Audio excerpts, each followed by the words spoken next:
আসসালামু আলাইকুম রাহমাতুল্লাহ। সবাই কেমন আছেন? আশা করি সবাই আল্লাহর রহমতে ভালো আছেন। আমিও ভালো আছি। তো একটা জিনিস হিসাব করে দেখলাম, দিন শেষে যখন এই দুই চোখের পাপড়ি গুলো বন্ধ হয়ে যাবে, তখন আপনি আমি কিছুই থাকবো না।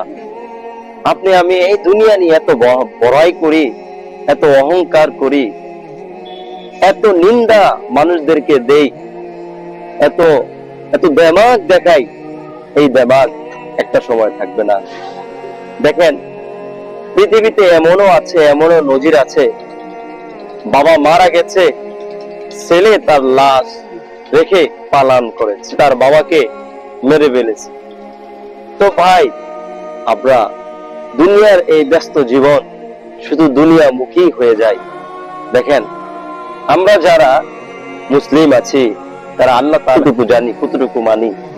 তো প্রিয় ভাইয়ের আমার, আজকের আমার এই ছোট্ট কথা থেকে আমরা সেটাই শিখলাম যে আমার অহংকার, দেমাগ, গাম্ভীরতা, এটাকে আল্লাহ তাআলাও পছন্দ করেন না, নবী করিম সাল্লাল্লাহু আলাইহি সাল্লামও পছন্দ করেন না।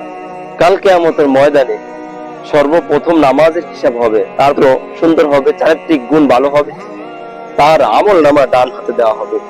তা আমাদের চারিত্রিক গুণ কতটুকু ভালো, সেই সম্পর্কে আমি নিজেই জানি।